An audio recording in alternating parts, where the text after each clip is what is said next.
মারিয়াম আলাইহিস সালাম প্রাপ্তবয়স্কা হয়ে গেলেন।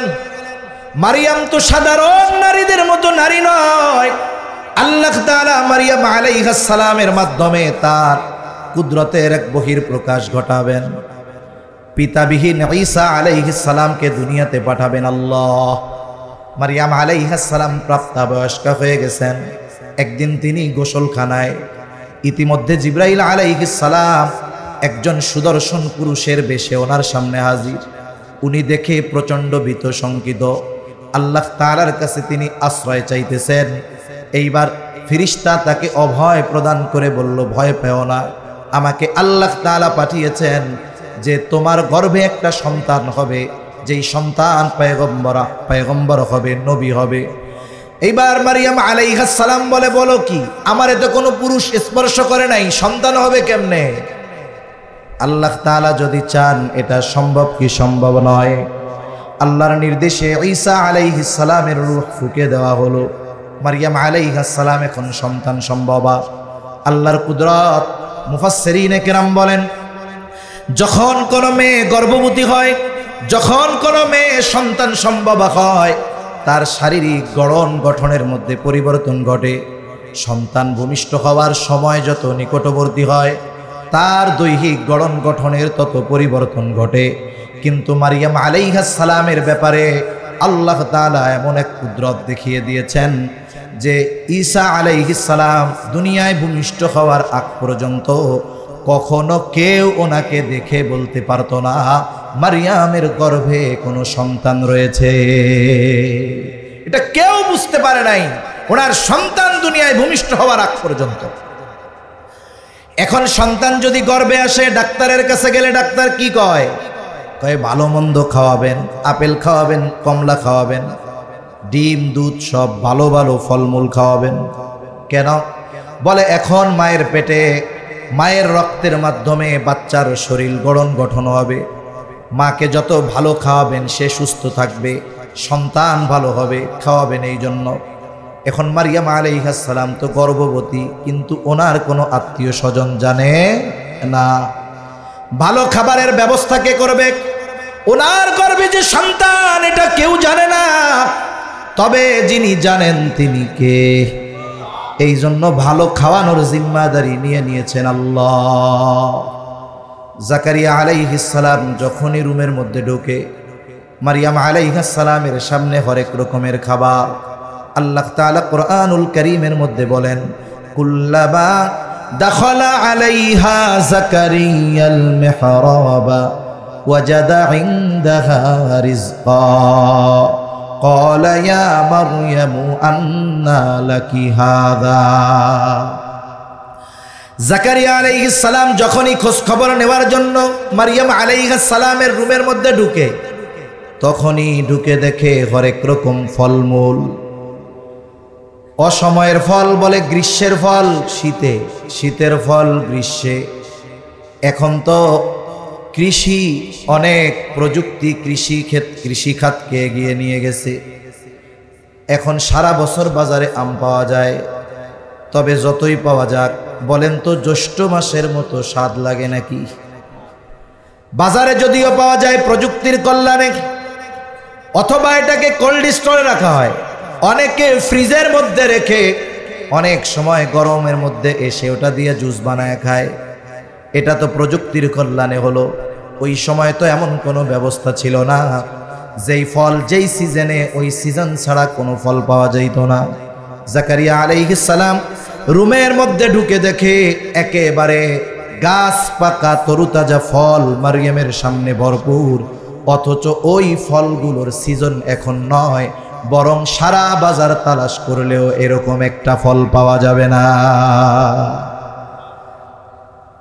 এইটা দেখা উনি মারিয়ামরে জিজ্ঞাসা করে, ইয়া মারিয়ামু আন্না লাকি হাযা, হে মারিয়াম এটা তোমার জন্য কোথার থেকে আসলো?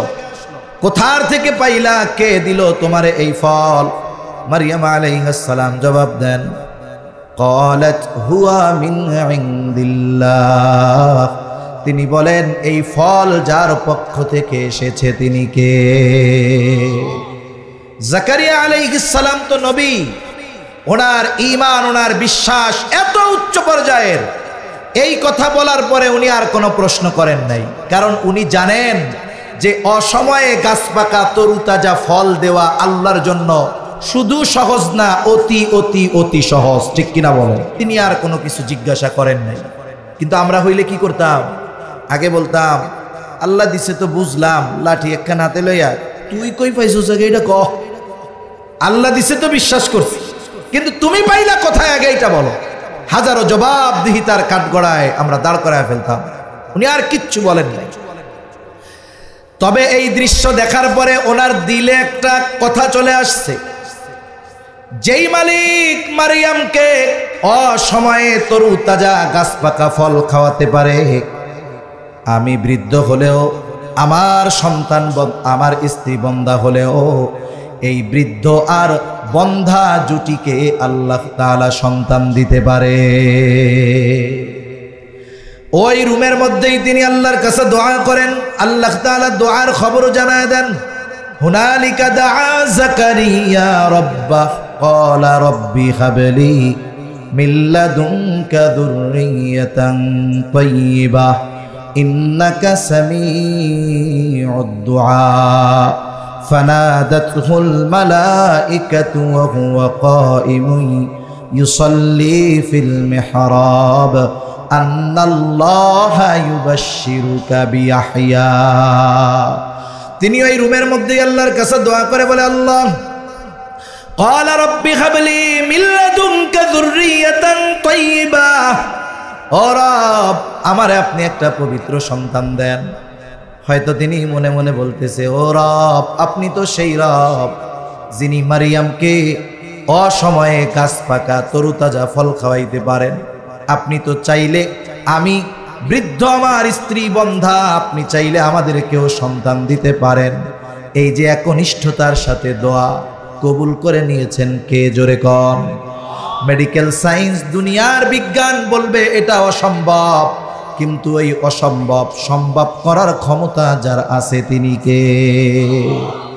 দোয়া করে নিজের রুমের মধ্যে চলে গেছেন, নামাজে দাঁড়ায় গেছেন। ফেরেশতারা জাকারিয়া আলাইহিস সালামকে ডাক দিয়ে সন্তানের সুসংবাদ দিচ্ছে। সন্তানের সুসংবাদ দেন।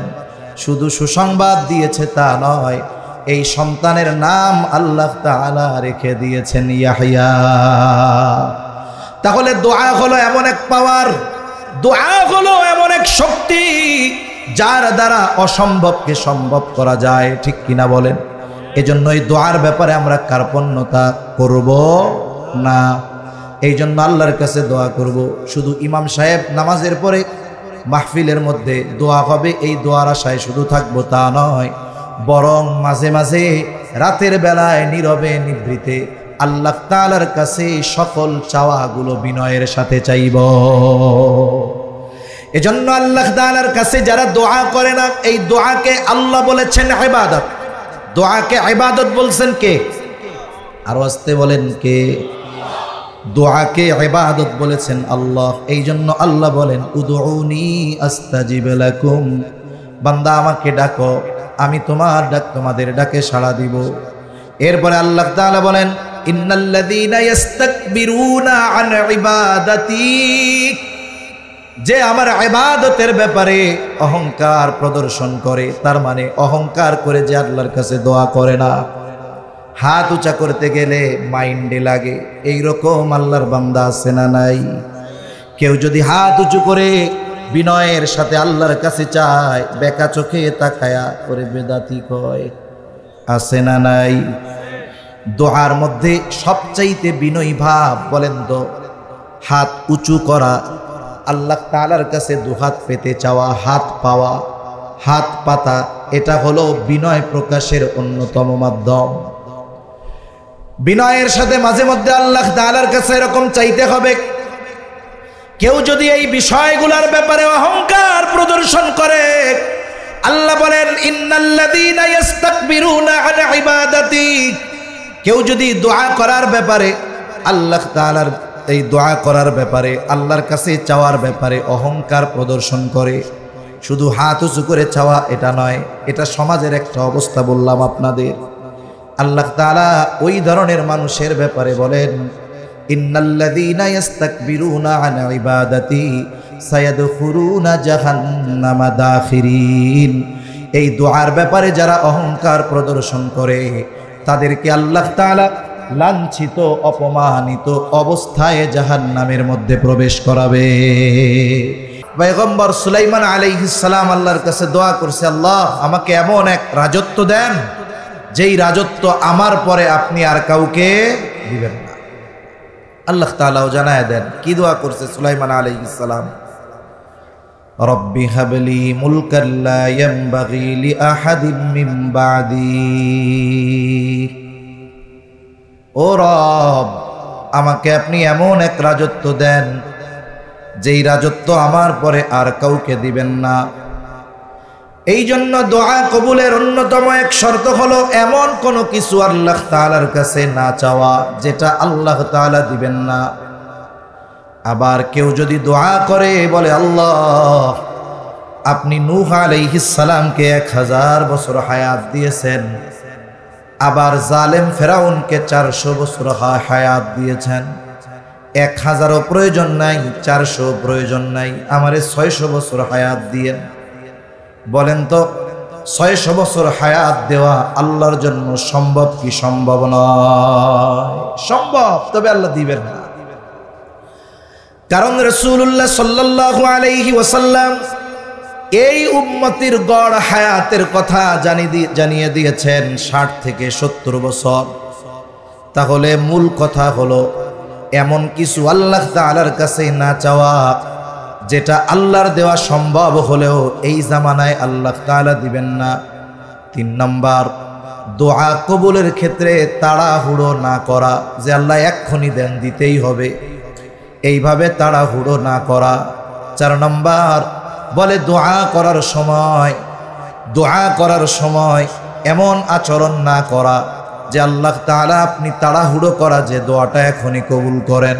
4 নাম্বার, হারাম ভক্ষণকারী, যে যার গায়ের পোশাক হারাম, যার উপার্জন হারাম, খাবার হারাম, এগুলো যদি হয় দোয়া কবুল হয় না। এই জন্য খাবার, পোশাক, উপার্জন এগুলো হালাল হওয়া।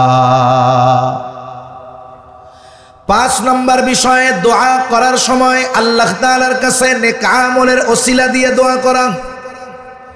কারণ নেক আমলের ওসিলা দিয়ে দোয়া করলে আল্লাহ রাব্বুল আলামিন দোয়া কবুল করে নেয়। হাদিসের মধ্যে প্রসিদ্ধ একটি ঘটনা আছে। 3 যুবক ভ্রমণের জন্য বের হয়েছে। কিছু দূর যাবার পর এক পাহাড়ের পাশ দিয়ে তারা পথ চলতেছে। হঠাৎ আকাশ মেঘাচ্ছন্ন, ঝড় উঠল, বৃষ্টি শুরু হয়ে গেল। বৃষ্টি থেকে, ঝড় থেকে বাঁচার জন্য তারা পাহাড়ের পাদদেশে একটা গর্তের মধ্যে আশ্রয় নিল। তারা চিন্তা করতেছে বৃষ্টি শেষ হবে, ঝড় শেষ হবে, আমরা বাড়িতে ফিরে যাব। কিন্তু আল্লাহ তাআলা ভিন্ন কিছু চাইলেন। উপর থেকে একটা বড় পাথর গড়িয়ে তাদের গর্তের মুখের উপরে পড়ল। এই বিশাল পাথরটা গর্তের মুখের উপরে পড়েছে। গর্তটা পুরোপুরি বন্ধ হয়ে গেছে, কোনো আলো নাই, কেউ কাউকে দেখা যায় না, কেমন যেন আমাবস্যার অন্ধকার। 3 যুবক তাদের সর্বশক্তি দিয়ে ধাক্কাধাক্কি করে পাথরটা এক চুল পরিমাণও নড়াতে পারে নাই। এবার তারা চূড়ান্ত রূপে হতাশ। আর বুঝি বাড়িতে ফিরে যাওয়া হবে না, মায়ের চেহারা আর দেখা হবে না। 3 জনে পরামর্শ করলো কি করা যায়।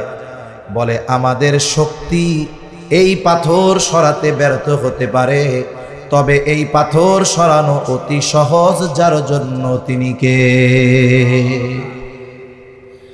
3 যুবক পরামর্শ করলো আমরা আল্লাহ তাআলার কাছে দোয়া করব, সাহায্য চাইব। তবে এই সাহায্য এমন কর্ম, এমন আমলের ওসিলা দিয়ে চাইব যেই আমলটা একমাত্র আল্লাহ তাআলার জন্যই আমরা করেছি, দুনিয়ার কারো জন্য করি নাই, দুনিয়ার কাউকে দেখানোর জন্য করি নাই, একমাত্র আল্লাহ তাআলার সন্তুষ্টির জন্য করেছি। এবার প্রথম যুবক আল্লাহ তাআলার কাছে দোয়া করে, বলে আল্লাহ আমি একজন রাখাল, ছাগলের রাখাল, আমি ছাগল চড়াই। প্রতিদিন ছাগল চড়ানোর পর যখন বাড়িতে ফিরে আসি ছাগলের দুধ দহন করি। দহন করার পরে এই দুধ আমার ঘরে বৃদ্ধ পিতামাতাকে আমি সর্বপ্রথম পান করাই। এরপরে তারা পরিতৃপ্ত হবার পরে যা অবশিষ্ট থাকে আমার স্ত্রী সন্তানদের আমি পান করাই। আমি কখনোই আমার মা বাবার আগে আমার স্ত্রী সন্তানদের দুধ পান করানোটা পছন্দ করি না। ঘটনাক্রমে একদিন আমার বাড়িতে ফিরতে অনেক রাত হয়ে গেল। বাড়িতে ফিরে দেখলাম আমার স্ত্রী সন্তান ক্ষুধায় কাতর। আমি ছাগলের দুধ দহন করলাম। দহন করে দুধের পাত্র আমি আমার বৃদ্ধ মা বাবার কাছে নিয়ে গেলাম। রাত বেশি হয়ে যাওয়ায় আমার মা বাবাও গভীর ঘুমে আচ্ছন্ন। আমি তাদেরকে ডাকাও পছন্দ করলাম না, আবার আমি তাদের আগে সন্তান স্ত্রীকে দুধ পান করানো পছন্দ করলাম না। আমি দুধের পাত্র হাতে অপেক্ষায় থাকলাম কখন আমার মা বাবা ঘুম থেকে জাগ্রত হবে। মা বাবা ঘুম থেকে জাগ্রত হলো, তাদেরকে দুধ পান করালাম। এরপরে আমি আমার স্ত্রী সন্তানকে দুধ পান করালাম। ও মালিক, আমার এই কাজটা যদি শুধুমাত্র আপনার জন্য হয়ে থাকে, মুসিবতে পড়েছি, বিপদে পড়েছি, আল্লাহ এই বিপদ থেকে আপনি আমাদের উদ্ধার করে। এই ভালো কাজের ওসিলা দিয়ে দোয়া করেছে নবীজি সাল্লাল্লাহু আলাইহি ওয়াসাল্লাম। বলেন মুহূর্তের মধ্যে তার দোয়া কবুল হয়ে গেছে। পাথরটা সামান্য একটু সরে গেছে, আলো আসে, দেখা যায়, তবে এখনো বের হবার পরিমাণ ফাঁকা হয় নাই, রাস্তা হয় নাই। এইবার দ্বিতীয় যুবক আল্লাহ তাআলার কাছে দোয়া করে বলে, আল্লাহ, আমার একজন চাচাতো বোন অভাবী ছিল, দরিদ্র ছিল, আমি তাকে কিছু অর্থ দিয়ে সহযোগিতা করেছিলাম। এই বিষয়টাকে কেন্দ্র করে আর তার দারিদ্রতার সুযোগ নিয়ে আমি তার সাথে জেনায় লিপ্ত হতে ইচ্ছা পোষণ করলাম। একটা সময় অভাবের কারণে সে আমার প্রস্তাবে রাজি হয়ে গেল। আমি যখন তার সাথে গোপন অভিসারে মিলিত হব, আমার ওই চাচাতো বোন আমাকে বলল, ভাই, তুমি যেটা করতে চাচ্ছ এটার ব্যাপারে তুমি আল্লাহকে ভয় করো। এই কথা বলার সাথে সাথে আমি তার থেকে চলে আসলাম, ফিরে আসলাম। যুবক বলে, আল্লাহ, আমার এই কাজ থেকে ফিরে আসাটা যদি শুধুমাত্র আপনার জন্য হয়, আয় আল্লাহ, আমরা মুসিবতে পড়েছি, বিপদে পড়েছি, আপনি আমাদেরকে এই বিপদ থেকে উদ্ধার করেন। নবীজি সাল্লাল্লাহু আলাইহি ওয়াসাল্লাম বলেন, এই ব্যক্তি দোয়া করার সাথে সাথে দোয়া কবুল হয়ে গেল। পাথরটা আর একটু সরে গেল, এখনো বের হওয়ার মতো জায়গা হয় নাই। এইবার তৃতীয় ব্যক্তি আল্লাহর কাছে দোয়া করে বলে, আল্লাহ, একদিন এক লোককে আমি আমার কাজের জন্য নিলাম। সারাদিন কাজ করবার পর লোকটা তার মজুরি না নিয়ে আমার থেকে চলে গেল। আমি তার ওই পারিশ্রমিক মজুরির পয়সাটা, টাকাটা আলাদা করে রাখলাম, অপেক্ষায় আছি, এই বুঝি সে আসে আর তার হকটা তাকে দিয়ে দিব। কিন্তু দীর্ঘদিন পার হয়ে গেল, লোকটার আসার খবর নাই। আমিও তার এই টাকাটা ফেলে রাখা পছন্দ করলাম না। আমি তার ওই পারিশ্রমিকের মূল্য দিয়ে ছোট্ট একটা ছাগলের বাচ্চা ক্রয় করলাম। বাচ্চাটা বড় হলো। একটা সময় বাচ্চাটা বড় হবার পরে এটাও বাচ্চা দিল। এক সময় মোটামুটি বড় এক পাল ছাগল হয়ে গেল, যেটা রক্ষণাবেক্ষণ করা আমার জন্য সম্ভব হচ্ছিল না। এগুলোর মধ্য থেকে কয়েকটা বিক্রয় করে আমি একটা রাখাল এই ছাগল পালনের জন্য নিয়োগ দিলাম। বিশাল এক পাল ছাগল হয়ে গেল। দীর্ঘদিন পর ওই লোকটা আমার কাছে এসে বলে, ও ভাই, তোমার কাছে আমার কিছু পাওনা আছে, আমার পাওনাটা আমারে দিয়ে দাও। আমি তাকে রাখাল সহ ছাগলের ওই বিশাল পাল দেখা দিয়ে বললাম, এই যে তোমার পারিশ্রমিক মজুরি, তুমি এগুলো নিয়ে যাও। লোকটা বলে, বলো কি? তখন আমি তারে খুইলা বললাম, তোমার পয়সা দিয়ে একটা ছাগলের বাচ্চা কিনেছিলাম, আল্লাহ বরকত দিয়েছে, এত বরকত যে এগুলো লালন পালন করার জন্য আমার একটা রাখালের ব্যবস্থাও করা লাগছে। আয় আল্লাহ, লোকটা ছাগল সহ রাখালের ওই পাল সহ, ছাগল সহ রাখাল সহ ওই ছাগলের পাল ধরে সে নিয়ে চলে গেল। একটা ছাগলও আমারে দেয় নাই। এই না দেওয়ার কারণে আমি মনক্ষুণ্ণ হই নাই, কষ্ট পাই নাই। ও মালিক, আমার এই কাজটা যদি শুধুমাত্র আপনার সন্তুষ্টির জন্য হয়, বিপদে পড়েছি আল্লাহ আপনি আমাদের উদ্ধার করে।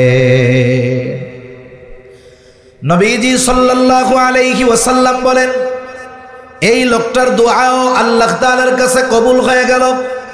সাথে সাথে পাথরটা আর একটু সরে গেল, বের হওয়ার মতো জায়গা হয়ে গেল।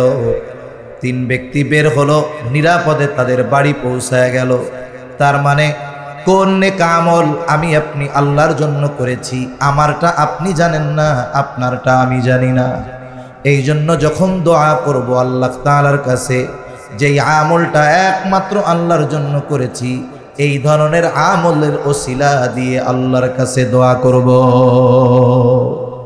আরো কয়েকটা শর্ত আছে, শর্তগুলো আর লম্বা করব না। এখন এইভাবে এই শর্তগুলো ঠিক রেখে যখন কোনো আল্লাহর বান্দা আল্লাহর কাছে দোয়া করে, বলে আল্লাহ তাআলা ওই ব্যক্তির সব দোয়াগুলো কবুল করে নেয়। আর যখন কোনো ব্যক্তির কোনো দোয়া কবুল হয়, বলে ওই দোয়ার অবস্থা কমপক্ষে 4 ধরনের হয়। কয় ধরনের? দোয়া কবুল হয়, তবে দোয়া কবুলের ধরনটা 4 ভাবে হতে পারে। 1 নাম্বার, যেই বিষয়টা বা যেই বস্তুটা আল্লাহ তাআলার কাছে চেয়েছে, চাওয়ার সাথে সাথে আল্লাহ তাআলা তাকে দিয়ে দেয়। চেয়েছে সাথে সাথে দিয়ে দেয়।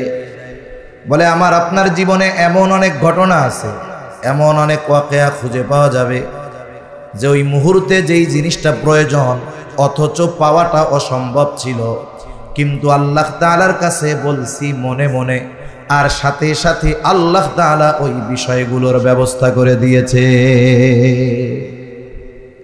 দোয়া শুধু হাত উঁচা কইরা করতে হয় তা না, দোয়ার জন্য শুধু মুখ দিয়ে উচ্চারণ করতে হয় তা না। আল্লাহর কাছে চাওয়ার মাধ্যম অনেক আছে। বান্দার সাথে আল্লাহর সাথে বান্দার হৃদয়ের ভাষায়ও কথোপকথন হয়, ঠিক কিনা বলেন? অনেক সময় এমন হয়, দেখা যায় আমি আপনি এক জায়গায় যাব, খুব জরুরি দরকার। মনে করেন একজন লোক একেবারে প্রত্যন্ত অঞ্চল, যেই জায়গাগুলোতে সন্ধ্যার পরে গাড়ি চলে না, লোকজন পাওয়া যায় না। বলতে পারেন হুজুর এখন এরকম এলাকা আছে নাকি? বলে হ্যাঁ আছে। বাংলাদেশে এমনও জায়গায় সফর হয়েছে যেই সব এলাকায় সন্ধ্যার আগে সব বাজারগুলো বন্ধ হয়ে যায়। সন্ধ্যার পরে কোনো দোকান খোলা থাকে না, আগেই বন্ধ করে মানুষজন বাড়িতে চলে যায়। মানুষজন যদি বাজারে রাস্তাঘাটে না থাকে, তাইলে ওই সব রাস্তায় কি গাড়ি পাওয়া যাবে? পাওয়া যাবে। গভীর রাত, মনে করেন ওই ব্যক্তির সন্তান, স্ত্রী অথবা মা বাবা প্রচন্ড রকমের অসুস্থ হয়ে গেছে, রাত 3টা বাজে। যেইখানে সন্ধ্যার পরে গাড়ি পাওয়া যায় না, রাত 3টায় গাড়ি পাওয়া অসম্ভব। এখন যদি ওই অসুস্থ ব্যক্তিকে হাসপাতালে না আনা যায়, তাহলে বড় ধরনের ক্ষতি হয়ে যেতে পারে।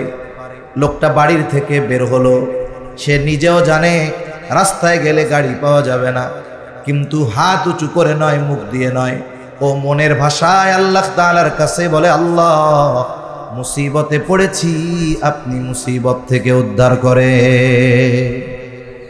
এই কথা দিলে দিলে বলতে বলতে রাস্তায় যখন গেল, দেখা গেল তার জন্য একটা অটো দাঁড়ায় আছে। জিজ্ঞাসা করে যাবা কই? বলে আমি তো যাব থানা শহরে। কেন? বলে আমার আত্মীয় আসবে, ওইখানে গাড়ি থেকে নামবে, আমার রাত 3টার সময় ওইখানে থাকতে বলছে। তাহলে দেখুন, ওর যাওয়া দরকার যেই জায়গায়, আল্লাহ তাআলা এরও প্রয়োজনটা দিয়েছে ওই জায়গায়। কেমন যেন ওই গাড়িওয়ালা এই ব্যক্তির জন্য অপেক্ষা করতেছে। এই যে দোয়া করার সাথে সাথে দোয়া কবুল হলো, এই ধরনের সাথে সাথে দোয়া কবুল হওয়ার ঘটনা আমার আপনার জীবনে কম বেশি প্রতিনিয়ত ঘটে, কিন্তু আমরা খেয়াল করি না। এই বিষয়গুলো যদি আমরা খেয়াল করতাম, তাইলে বুঝতে পারতাম যে চাইছি যেটা, দরকার যেটা, এটা আল্লাহ সাথে সাথে দিয়ে দিয়েছে। তাহলে দোয়া কবুলের শর্ত ঠিক রেখে দোয়া করলে ওই দোয়া কবুল হয়। তবে দোয়ার প্রথম অবস্থা হয় যে আল্লাহ তাআলা হয়তো যেটা চেয়েছে সাথে সাথে দিয়া দেয়। 2 নাম্বার বিষয়, আল্লাহ তাআলার কাছে দোয়া করবার পর, কিছু চাবার পর বান্দা যেটা চেয়েছে আল্লাহ সেটা দেয় না, বরং আল্লাহ তাআলা ওই চাওয়া জিনিসের বিকল্প ভালো আর একটা জিনিস তাকে দিয়ে দেয়। অল্টারনেটিভ, বিকল্প কোনো কিছু আল্লাহ তাআলা দেন। কারণ কোন জিনিসের মধ্যে কল্যাণ আছে, কোনটার মধ্যে অকল্যাণ আছে, আমার আপনার চোখে ভালো লাগলেও সেটার মধ্যে অকল্যাণ যদি থাকে, জানেন কে? আল্লাহ। হয়তো আমি আপনি চাইছি ভালো কোনো জিনিস, কিন্তু আল্লাহ দেন নাই, আল্লাহ দিয়েছেন অন্য কিছু। অনেক সময় দোয়ার মাধ্যমে কি হয়, মানুষ আল্লাহর কাছে দোয়া করে, দুনিয়ার চায়, অনেক জিনিস চায়, সব শর্ত ঠিক আছে, এরপরেও সে মনে করে দোয়া কবুল হয় নাই। অথচ ওই দোয়ার বদৌলতে আল্লাহ তাআলা তাকে অনেক বড় বিপদ আপদ মুসিবত থেকে হেফাজত করে। দোয়ার 3 নম্বর অবস্থা, আল্লাহ রাব্বুল আলামিন দোয়ার বস্তু নগদেও দেন না, বিকল্প কোনো কিছু দেন না, বলে দেন তবে সেটা বিলম্বে দেন। একজন আল্লাহর বান্দা 2010 সাল থেকে দোয়া করে, বলে আল্লাহ আমারে একটু আপনার ঘর নবীর রওজা জিয়ারতের তৌফিক দেন, সুযোগ দেন। দোয়া করতেছে, সে 2024 সালে আল্লাহর ঘর আর নবীর রওজা জিয়ারতের সুযোগ পেয়েছে।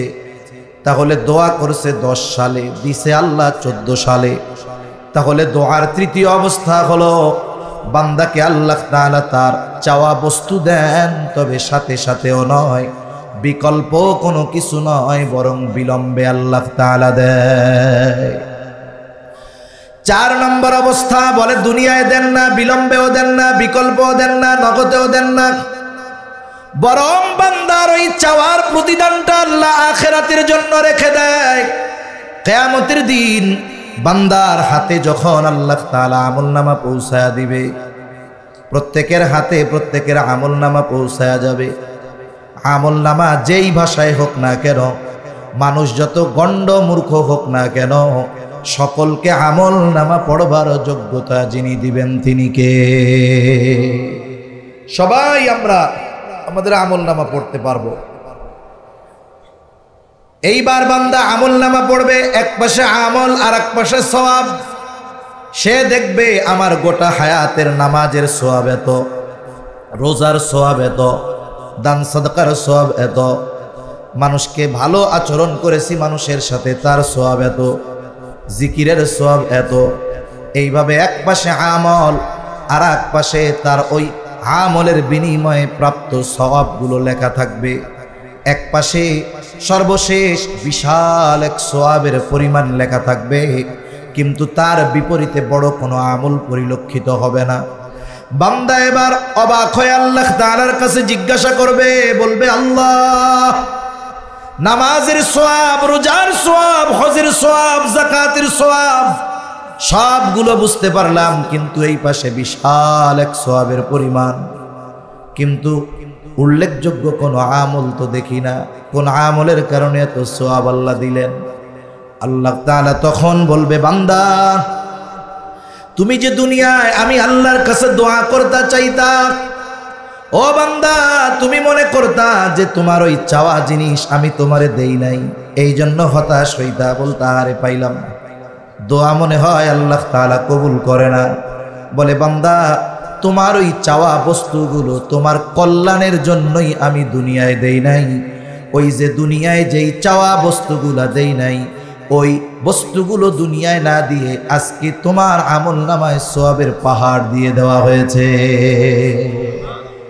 লোকটা এবার আল্লাহর কাছে বলবে, আল্লাহ তাইলে দুনিয়ায় যেগুলো দিছিলেন ওইগুলো দুনিয়ায় না দিয়ে সব একসাথে আখিরাতে দিতেন, তাইলেই না ভালো হইতো।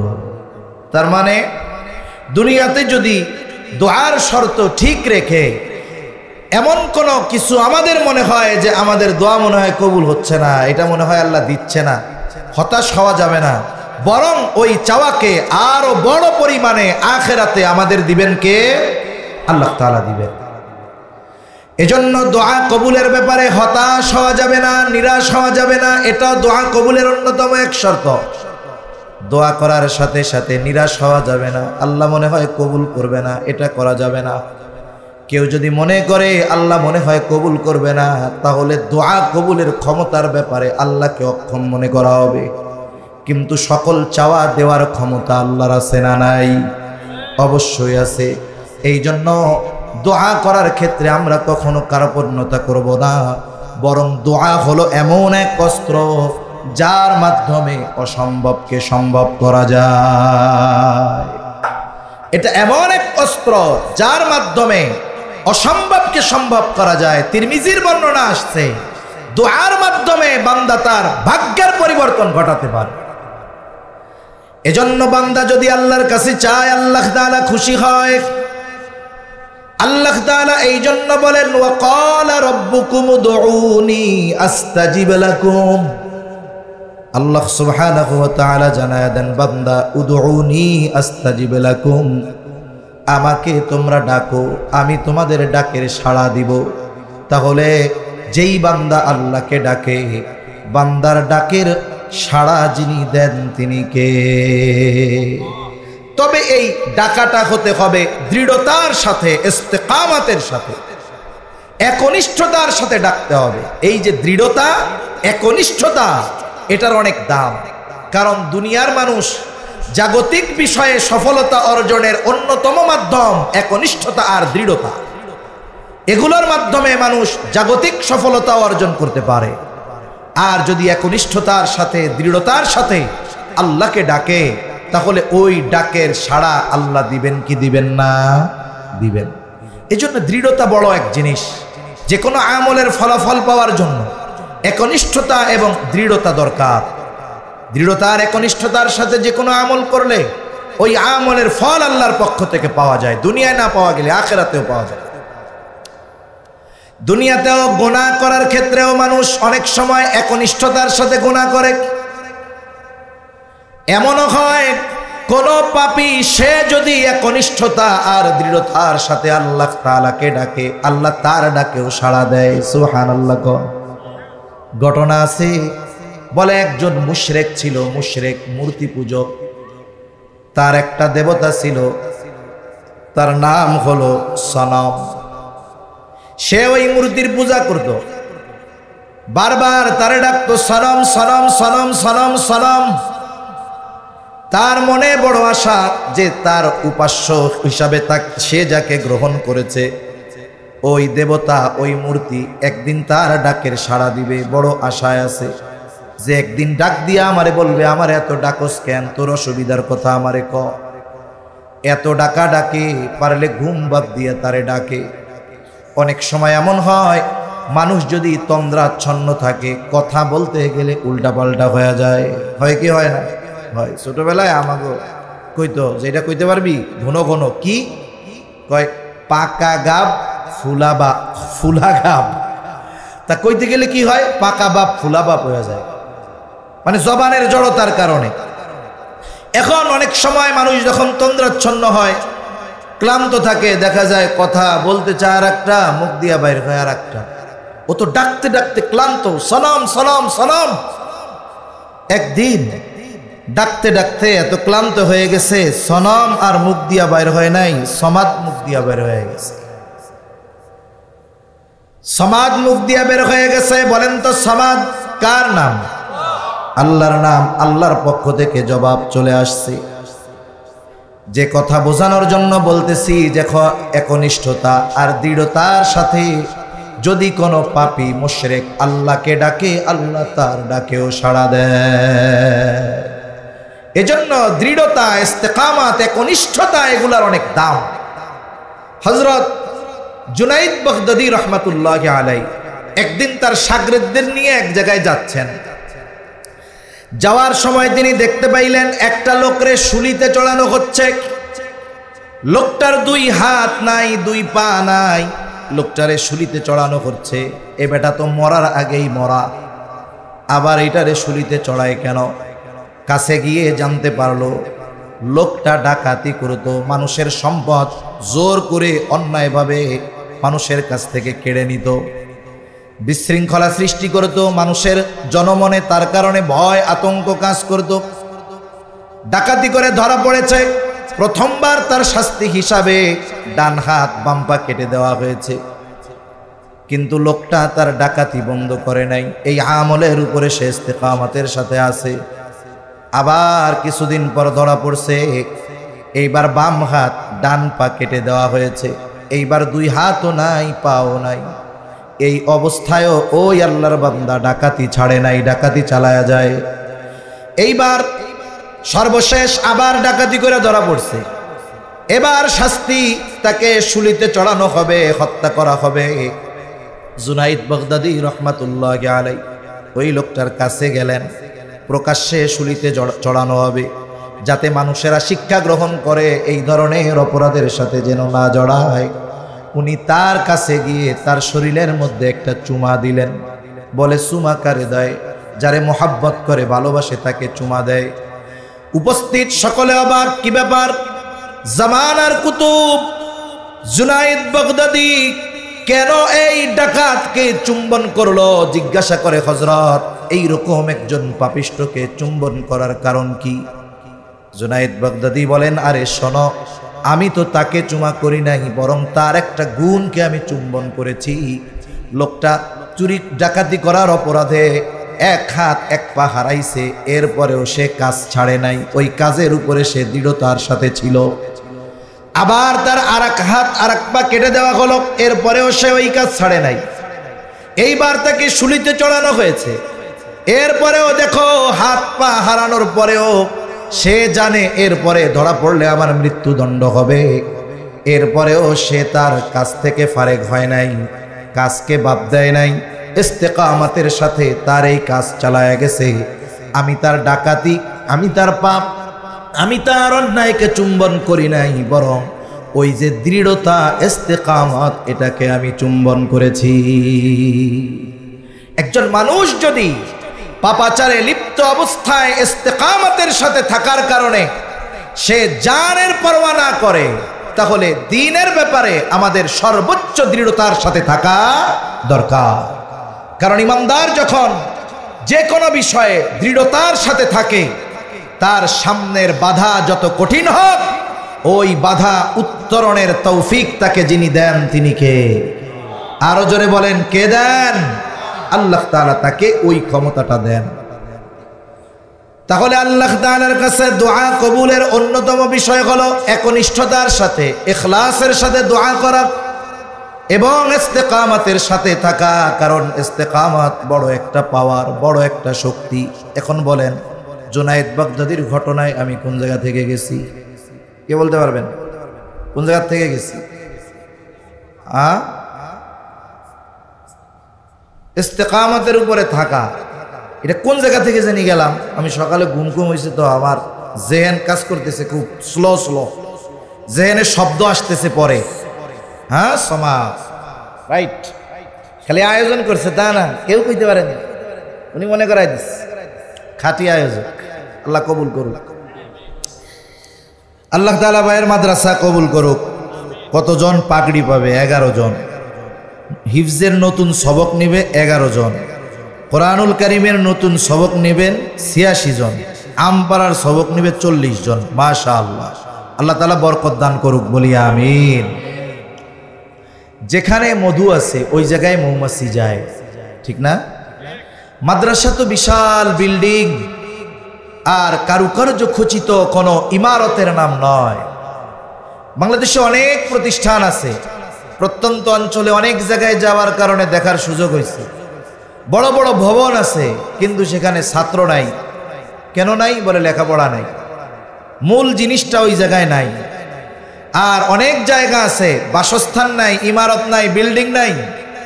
থাকাটা দোষণীয় নয়, কিন্তু আবার চিন্তা করতে পারে, তাইলে হুজুর বিল্ডিং এর কাম ধরছে, এটা দরকার কি? যা আছে তাই থাক।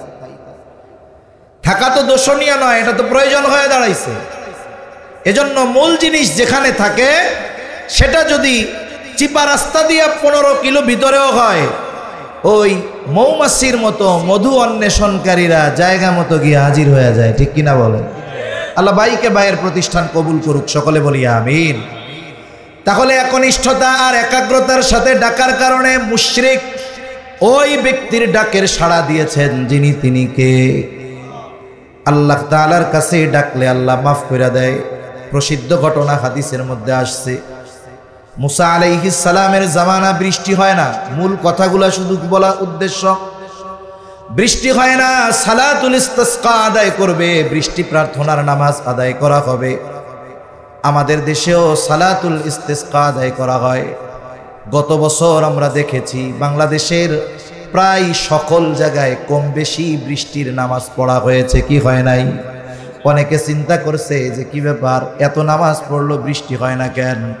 বলে বৃষ্টির নামাজ পড়বে, বৃষ্টি হবে, এর অন্যতম শর্ত ওই নামাজের মধ্যে কোনো পাপী থাকতে পারবে না।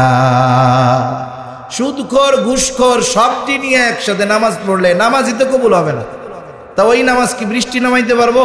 পারবে না। অথচ আমরা অতীতের অনেক বুজুর্গদের কথা শুনেছি, শত শত বছর আগের না, 30, 40, 50 বছর আগেও বুজুর্গরা ছিলেন, গবাদি পশু ছাগল যা নেওয়া যায় সব নিয়ে ফাঁকা মাঠে গেছে, কোথাও মেঘ নাই, প্রখর রোদ, নেককার মানুষগুলো সাথে গেছে, বৃষ্টির নামাজ পড়ছে, দোয়া শুরু করছে, দোয়া শেষ হওয়ার আগে বৃষ্টি শুরু হয়ে গেছে। মুসা আলাইহিস সালাম সবাইরে নিয়ে খোলা ময়দানে গেছে বৃষ্টি প্রার্থনার নামাজ আদায় করার জন্য। আমাদের দোয়া কবুল হলো কি হলো না, আর হলে এই দোয়ার ফলাফল নগদে না বাকিতে, এটা আমরা জানি না। কিন্তু পয়গম্বর আলাইহিস সালামের কানেকশন সরাসরি আল্লাহ তাআলার সাথে, এই জন্য দোয়া কবুল এবং দোয়ার অবস্থাটা তারা সরাসরি জানতে পারে। পয়গম্বর মুসা আলাইহিস সালাম দোয়া করে, দোয়া কবুল হয় না। আল্লাহ তাআলা জানায় দিলেন, পয়গম্বর আপনার এই লোকগুলার মধ্যে একজন লোক আছে বড় নাফরমান, ওই লোকটা যদি এখান থেকে বের না হয়ে যায় তাহলে আপনাদের দোয়া আল্লাহর কাছে কবুল হবে না। ওই ব্যক্তির কারণে বৃষ্টি হচ্ছে না, এটারে সরাইতে হবে।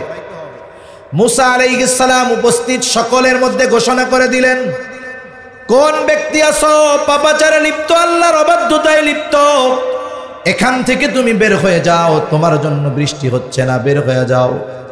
আর যদি স্বেচ্ছায় বাইরে না হও তাহলে কিন্তু নাম যাই না, নাম কয়া দিব।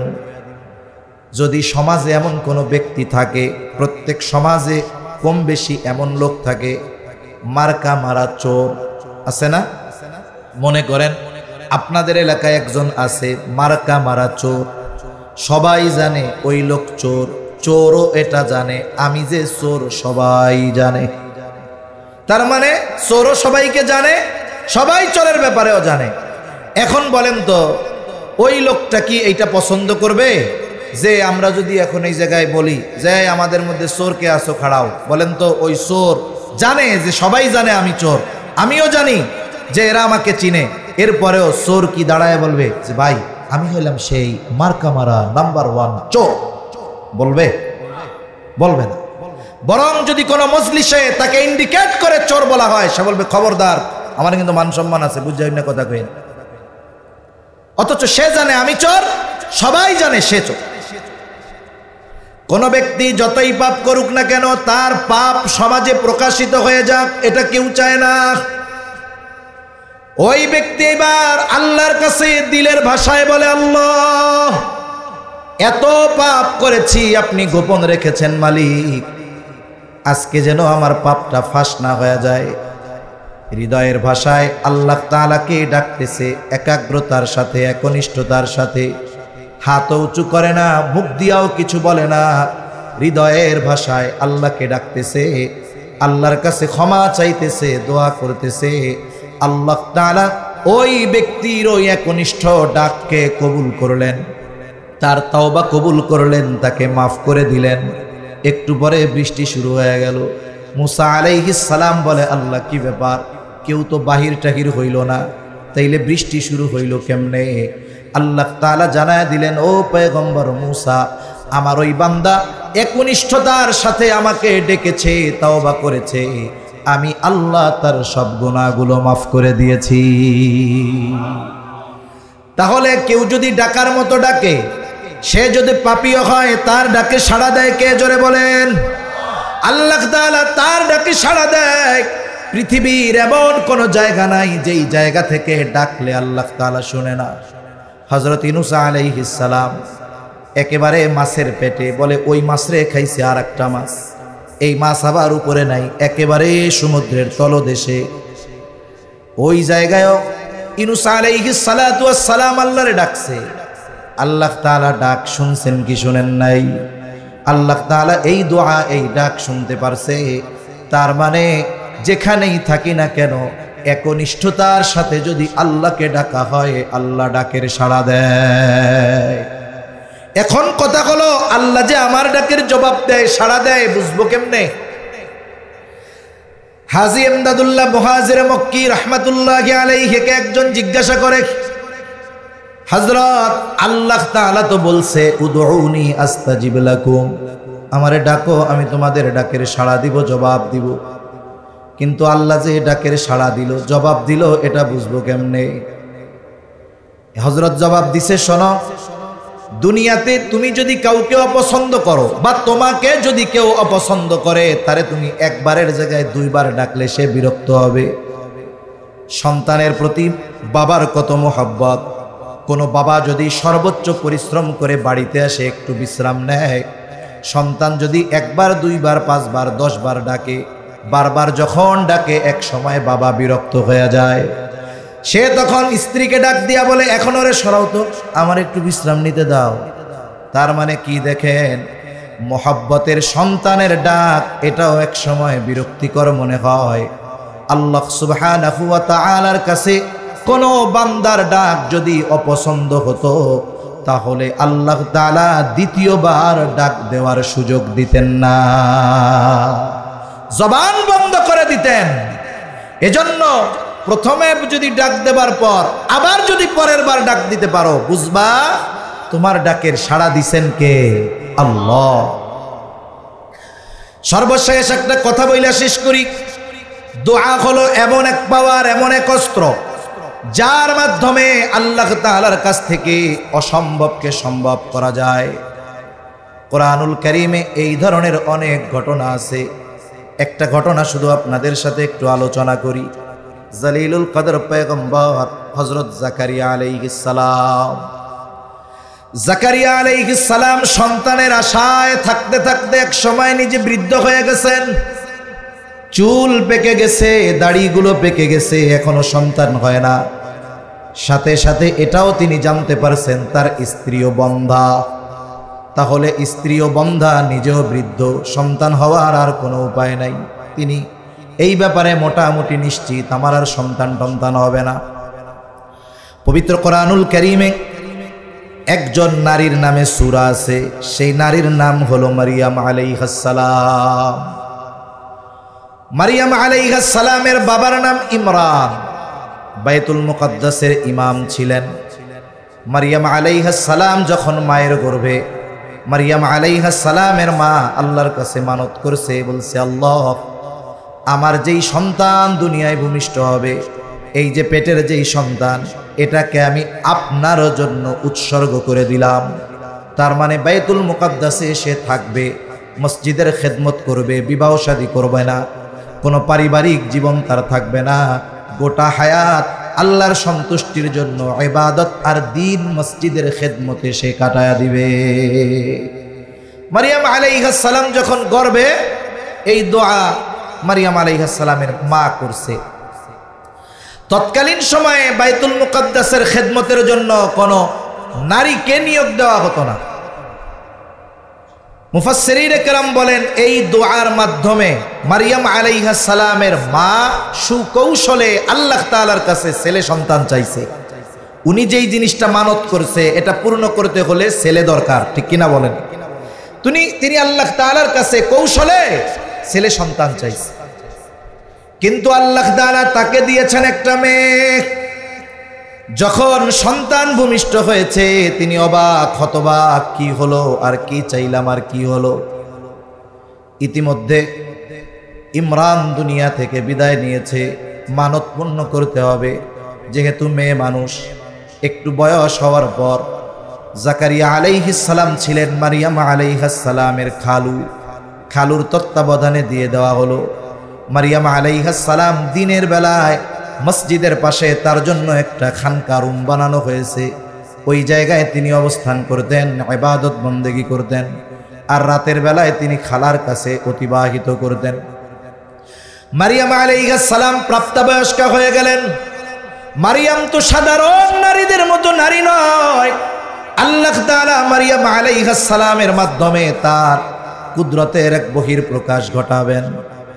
পিতাবিহীন ঈসা আলাইহিস সালামকে দুনিয়াতে পাঠাবেন আল্লাহ। মারিয়াম আলাইহিস সালাম প্রাপ্তবয়স্কা হয়ে গেছেন।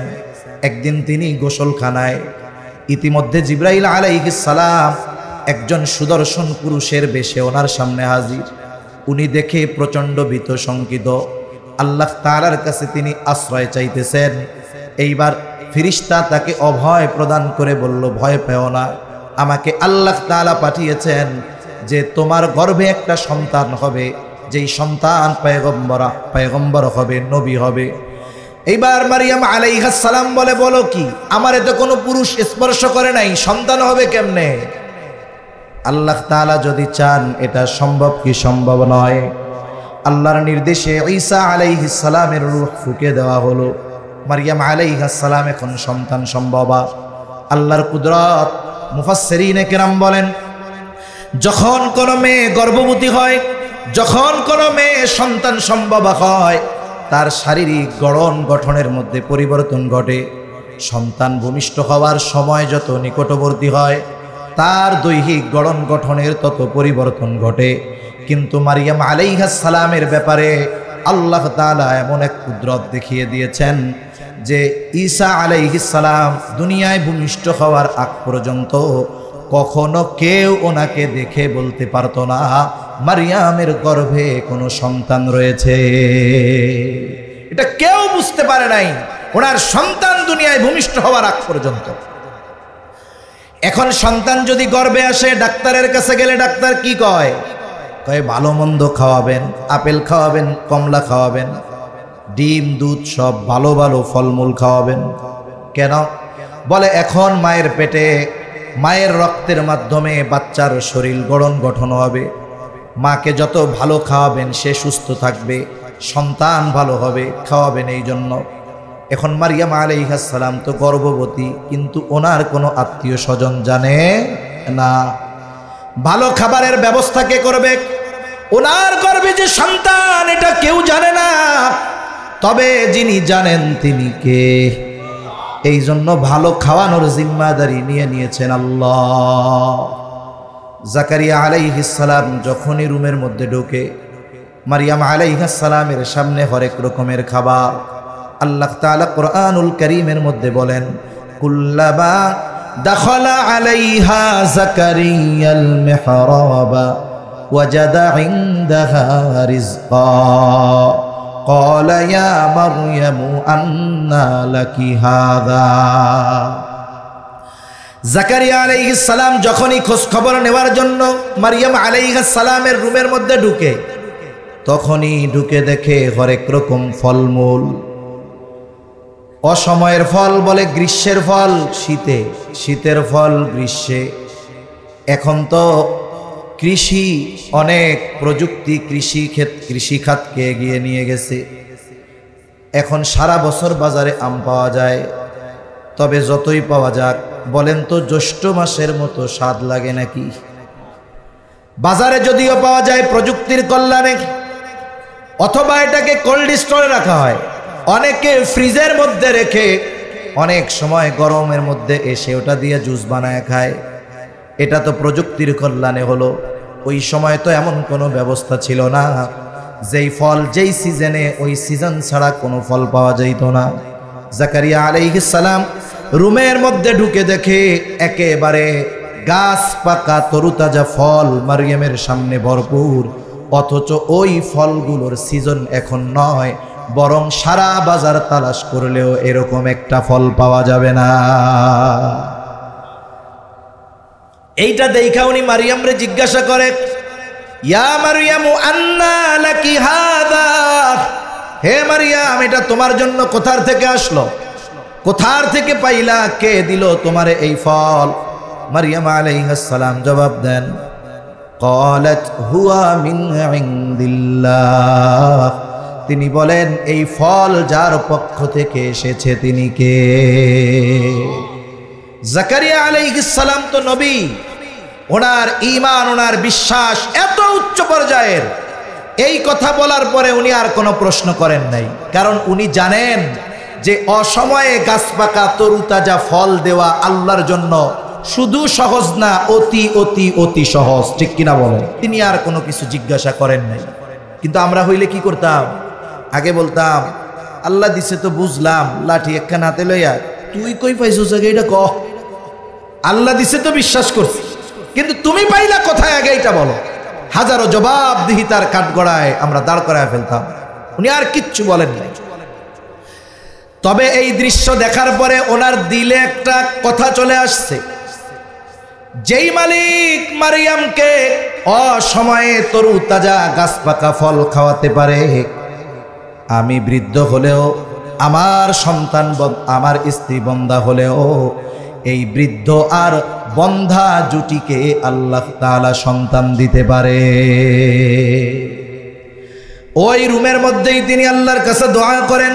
আল্লাহ তাআলা দোয়ার খবর জানায় দেন, হুনালিকা দাআ জাকারিয়া রাব্বাহ ক্বালা রব্বি হাবলি মিন লাদুনকা যুররিয়াতান তাইয়্যিবাহ ইন্নাকা সামিউদ দুআ ফানাদাতহুল মালাইকাতু ওয়া হুয়া কাইমুন ইউসাল্লি ফিল মিহরাব আন্নাল্লাহা ইউবাশশিরুকা বিয়াহইয়া।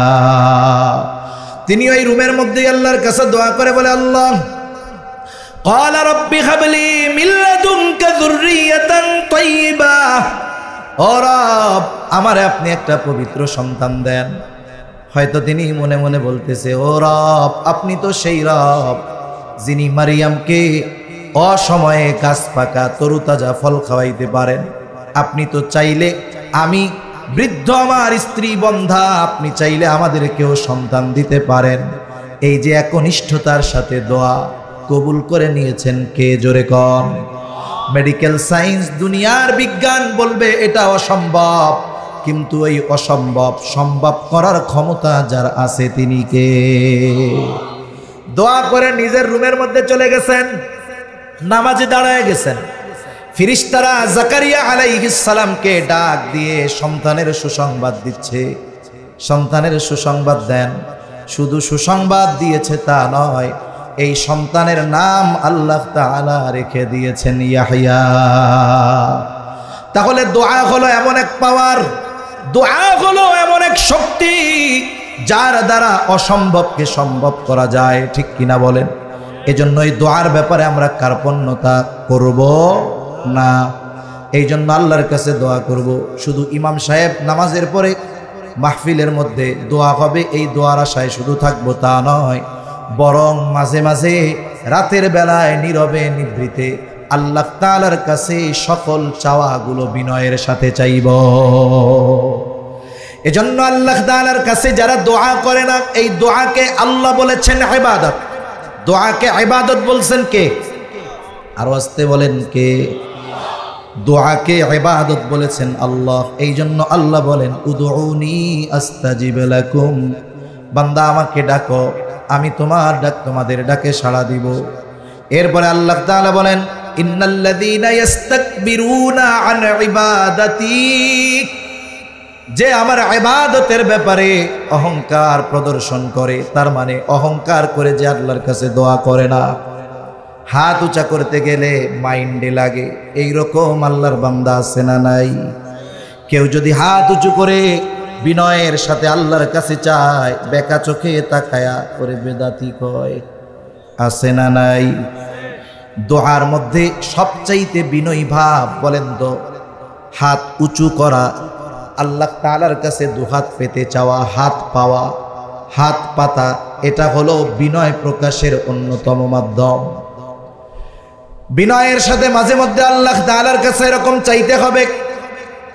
কেউ যদি এই বিষয়গুলোর ব্যাপারে অহংকার প্রদর্শন করে, আল্লাহ বলেন, ইন্নাল্লাযীনা ইস্তাকবিরুনা আন ইবাদাতি, কেউ যদি দোয়া করার ব্যাপারে আল্লাহ তাআলার এই দোয়া করার ব্যাপারে, আল্লাহর কাছে চাওয়ার ব্যাপারে অহংকার প্রদর্শন করে। শুধু হাত উঁচু করে চাওয়া এটা নয়, এটা সমাজের একটা অবস্থা বললাম আপনাদের। আল্লাহ তাআলা ওই ধরনের মানুষের ব্যাপারে বলেন, ইন্নাল্লাযীনা ইস্তাকবিরুনা আন ইবাদাতি সায়াদখুলুনা জাহান্নামা দাখিরিন। এই দোয়ার ব্যাপারে যারা অহংকার প্রদর্শন করে তাদেরকে আল্লাহ তাআলা লাঞ্ছিত অপমানিত অবস্থায় জাহান্নামের মধ্যে প্রবেশ করাবে। এজন্য দোয়ার ক্ষেত্রে আমরা কোনো কার্পণ্যতা করব না, বলেন ইনশাআল্লাহ।